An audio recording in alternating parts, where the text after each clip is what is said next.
Alrighty, we're back. So today for section 751, solving exponential and logarithmic equations, we're now going to use everything that we've learned about the relationship between exponential and logarithmic equations to actually, or everything that we've learned about exponentials and logs to now solve equations that contain them. So our EQ is how can I solve equations that contain logarithmic or exponential expressions? Today we're going to focus on the exponential expressions. That's the logarithmic equations are the subject of 752. So for warm up, a city with a population of 250,000 is growing by 0.8% each year. What will the population be in 15 years? So we've got our start value, we've got our percentage change, and then we have our time. So we're going to start by taking 0.8% and changing that into a decimal. Again, one way, if you already see the decimal point, you can just move the decimal to the left 2 spots. So 0.8% we're going to write as 0.008. Okay. So that'll be our percent rate of change, or the R value in our equation.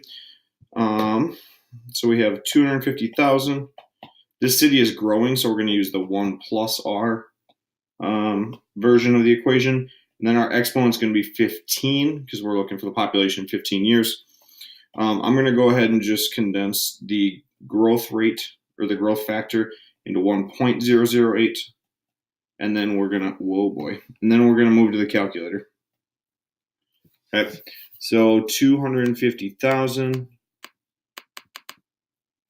times 1.008 to the 15th power gives me a population. What did I do? Oh, yep, don't put a right parentheses without left parentheses. Does that work? That works. 281,700. We'll round up to 740. So 281,740. 81740. Sweet. Again, just practicing these word problems. Now,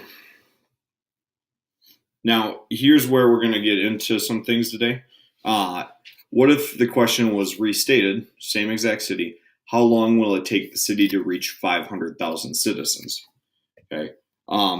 So we can just use the letter P for population. We know we have 250,000. We know the growth rate is 1.008, but I don't know the time, right? In the previous example, it gave us 15 years. Here, we don't know how long. That's actually what we're looking for. We want to solve for T. So what I'm going to do is I'm going to plug in this 500,000 for the future population. So this will be 500,000 equals 250,000 times 1.008 to the power of T. Okay.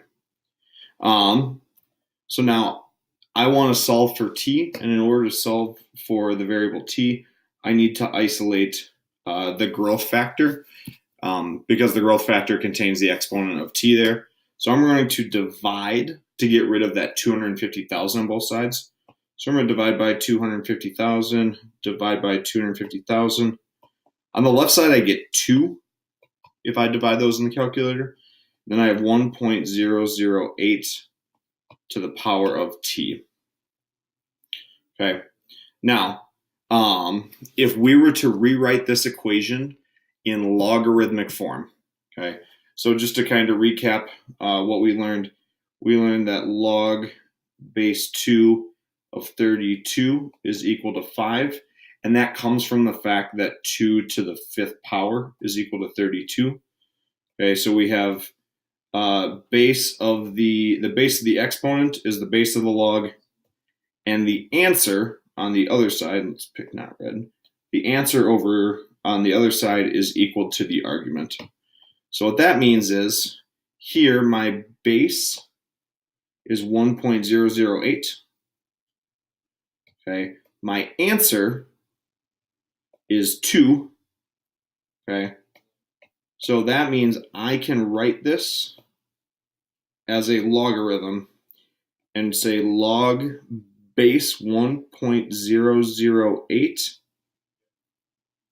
of 2 equals time. Okay. I know it's a little goofy, but now I'm just going to type this into my calculator, and that's actually going to give me the answer that I'm looking for. Okay. So again, in order to type, most calculators only have a button for log base 10, but we learned that in order to type this in the calculator, I can do log of 2, which is my argument, divided by log of the base that I'm working with, which is 1.008. So that's what I'm going to type in here. So we're going to go back to the calculator, clear this out. Log of 2 divided by log of 1.008. And that gives me 86.9 or essentially 87 years. Okay. So that means that in 87 years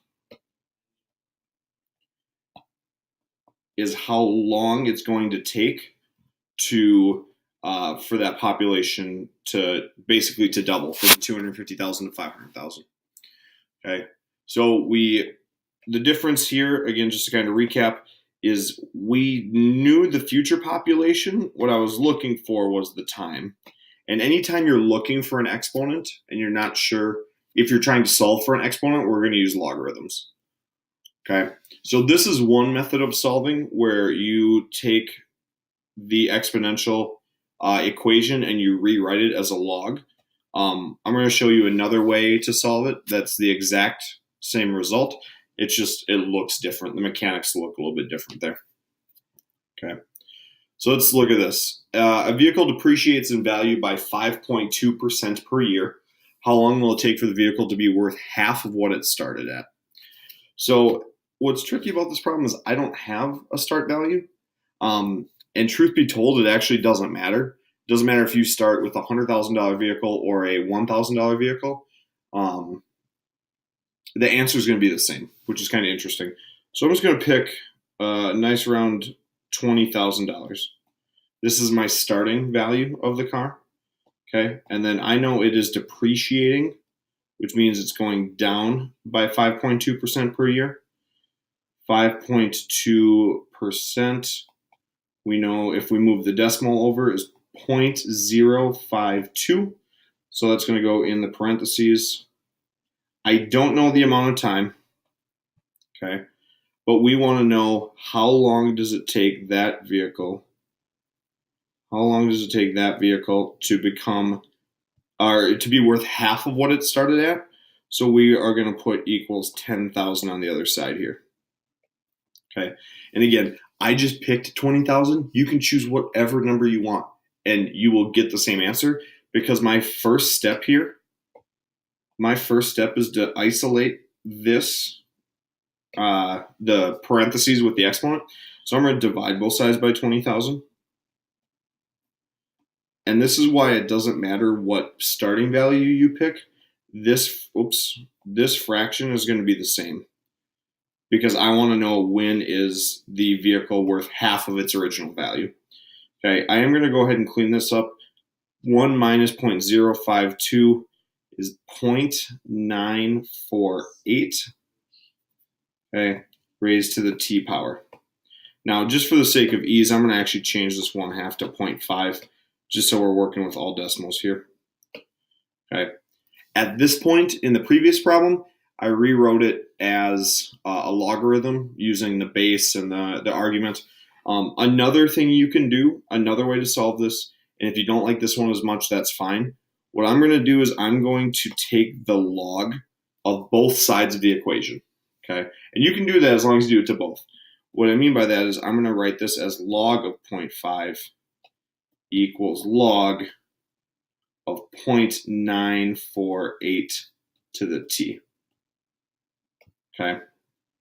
So as you can see, all I did, now I changed the parentheses around a little bit, but all I did was put each side of the blue equation into the argument of a logarithm.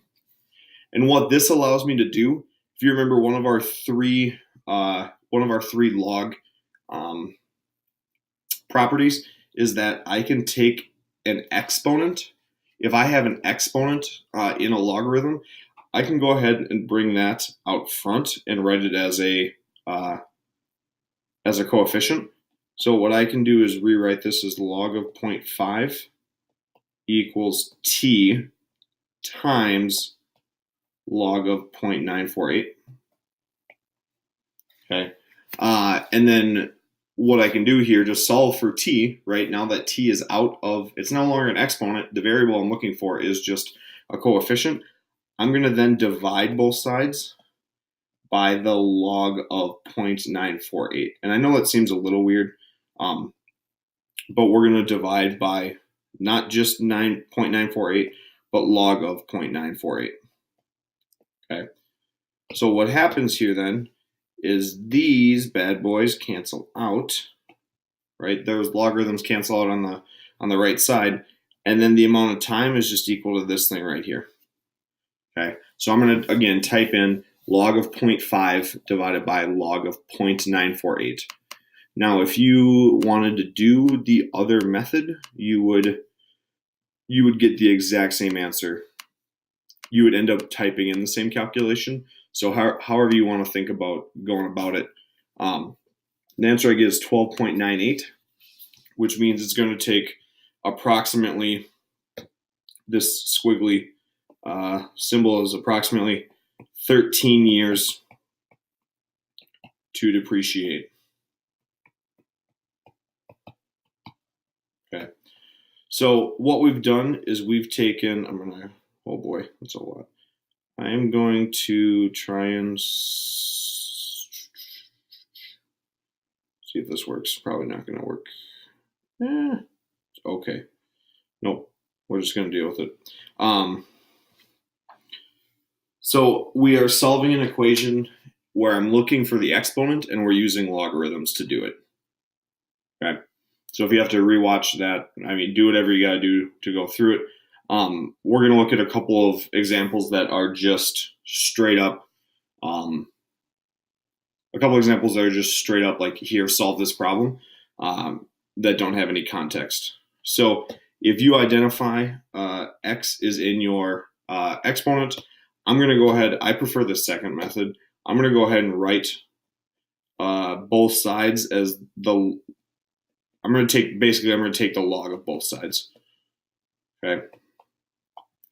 So we got log of 5 to the 3x plus 1, which then allows me to take 3x plus 1, bring it out front. So I would rewrite this as 3x plus 1 times log of 5 equals log 18. Okay.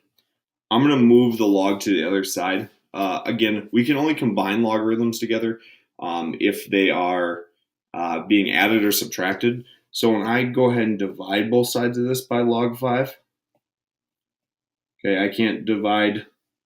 I have to go straight to the calculator and type this in exactly as it looks. Okay, and I'm just going to take whatever decimal I get out from that. So those cancel there. I get 3x plus 1 is equal to, and here's where we go calculator on it, log of 18 divided by log of 5. Yep. We get about 1. We'll call it 1.80. Goes 1.80. And now there's no more logarithms. It's just straight up solving. So 3x is equal to 0.8. Divide by 3 on both sides. I get x is equal to, again, this is all approximate because we had to round. But 0.8 divided by 3 is 0.26 repeating. So x is equal to 0.26 repeating. Okay. And so again, you can always go back and check your work. We're going to take 10 seconds and check my work just to do this real quick. Also as a chance to show you 0.26 repeating, to show you a cool trick on the calculator. Some of you already know this. But, oh boy, moving slow. If I take that previous answer and store as x, okay, so now the x button is 0.26 repeating. I'm going to raise 5 to the 3x plus 1. And it's not going to be exact because we did round, but I get about 18. It's a little over 18, so I probably shouldn't have rounded so early. I probably shouldn't have rounded this to 1.80. But again, this is just a way to check your work. So that's the solution we're looking for. Go ahead and give this one a shot. Pause it if you want. Just going to go for it. This is log of 4 to the negative x plus 5 equals log of 137. Okay. Again, take your exponent now, bring it out front, and I get negative x plus 5 times log of 4 equals log of 137. Okay. I'm then going to divide. My next step there is always going to be to divide by the logarithm, because that way I can get a decimal on the right side. So I have negative x plus 5 is equal to log of 137 over log 4. I'm going to go to 3 decimal points this time to get a little bit more accurate answer. So about 3.549. 3.549. I'm then going to take away 5 just using my regular algebra. And actually, if I want to keep it super exact, I don't even have to round yet. Negative 1.451. So negative x is equal to negative 1.451. Right, that's what that said. And then I'm going to go ahead and just divide both sides by negative 1 to get rid of the negative that was in front of the x. Divide by negative 1, divide by negative 1. I get x is equal to 1.451. Okay. Again, we're dealing with logs, so you're going to have a lot of fractions and, well, more specifically, a lot of decimals here. So you see, if your variable's in the exponent, solve by taking the log of both sides first. Again, if you like that first method that we did back here, so if you prefer this, where you rewrite the logarithmic expression where you rewrite the exponential equation into a logarithm, you can do that as well. Again, all of these will give you the same result. Okay, one other method you can do to solve this, not as big of a fan of this one, but it is something it can be used, and then you don't have to actually use logs at all, is called solving with common bases. So if you notice, my bases right now are 27 and 81, and both of those are powers of 3. So what I can do here, if I recognize that and I have this situation, is I can replace 27 with 3 to the 3rd. Still has the 5x outside. And I can replace 81 with 3 to the 4th. Okay. What I can do then is that since I have a power to a power, I'm going to multiply my exponents. And I have 3 to the 15x equals 3 to the 4th. And what's kind of neat about this one, the one upside of it is that because my base is the same, right? They're both base 3. Remember, solving an equation means that you get the same thing on both sides. So since the bases are the same, that means that the exponents also have to be the same. So 15x has to be equal to 4. So essentially, I can just go over here to the side and say, well, then 15x must equal 4. Divide by 15 on both sides, divide by 15 on both sides. And I can just leave it a fraction as x equals 4/15. Okay. You can still solve this problem using the same take the log of both sides and then divide. This is just another method that you can use. But again, it only works if both 27 and 81. This only works because 27 and 81 are both powers of 3. Okay. So there's just another one of those. Again, here, okay, I see that I have my bases are 4 and 8. Those are both powers of 2. So I'm going to rewrite this as 2 squared. I'm going to rewrite this side as 2 to the third. I'm going to keep the exponents that were out there outside. So negative 2x plus 1. Okay.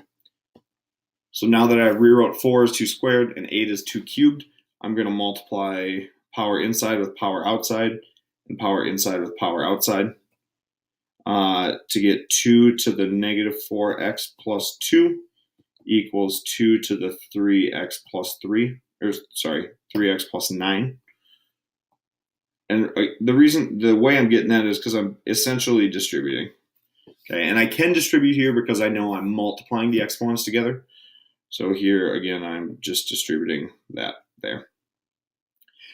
Bases are the same now, so that means I can essentially pretend that they don't exist, and I have negative 4x plus 2 equals 3x plus 9. I'm going to add, since x is on both sides, I need to get the x's together.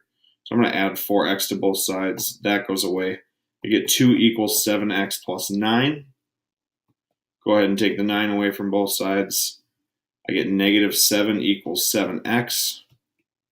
Finally, we're going to divide by 7, and I get x equals negative 1. Okay, lots of steps there that we did pretty quick. There's kind of a shot of everything that happened all the way down. Trying to keep myself under 25 minutes, and I have like 3.5 minutes left. So, going to move on. Again, you could just do the log method, take log of both sides, and you can work it that way as well. If you want, go ahead and give these two a shot. What do we got after this? Okay, so that's just kind of a summary. So here's like a description of both methods. Okay, write down both sides as an exponent with a common base, which you can only do in certain situations, or apply the log to both sides and then bringing exponents out front as powers. There's your homework. If you don't want to try the U-try, or you don't want to care to see it, that's fine. You can stop now. Still got 3 minutes, so I'm going to go back and buzz through these quick. I actually am limited in this first problem. Okay, I have 10 and 250. Since those can't be written as like 250 is not a power of 10, and I can't write them as an exponent of the same number, I have to use that log. I have to use the logarithmic method. So I'm going to take log of both sides, 10 to the 5x minus 7 equals log of 250.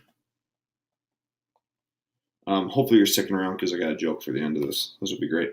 So here, exponent going to come out front. So we got 5x minus 7 times log of 10. Oh boy, 10 equals log of 250. I'm going to go ahead and divide by the log, so get rid of log 10 on both sides. Again, I'm not dealing with adding or subtracting logs. And because I'm not dealing with adding or subtracting logs, I'm not using any of the properties that we took from 7.3 other than this exponent. So here, right, this cancels out. The left side will just give me 5x minus 7.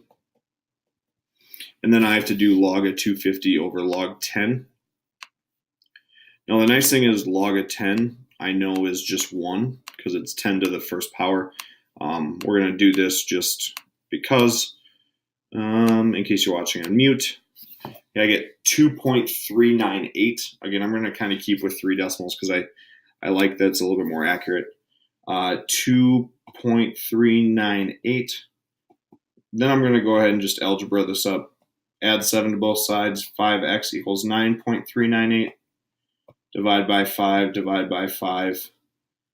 X is equal to, so I'm going to take this answer. Nope. So 9.398, 9.398 divided by 5 is 1.8796. 1.8796. 1.8796. 29 seconds. Holy smokes. Okay. Again, here because there's x on both sides, this is actually going to be easier to do as common bases. You could do it using the logarithmic method, and if you're interested in how to solve this using just logs instead of this common basis thing, feel free to ask me. What am I doing? Oh, yep, not using logs. Yeah, I get it. Okay, so 27 is 3 to the third power. So that means 3 to the x plus 2 is equal to 3 to the 6x, right? Because I multiply exponents there, which means x plus 2 is equal to 6x. Take away x from both sides, I get 2 is equal to 5x. Divide by 5, and x is 2/5.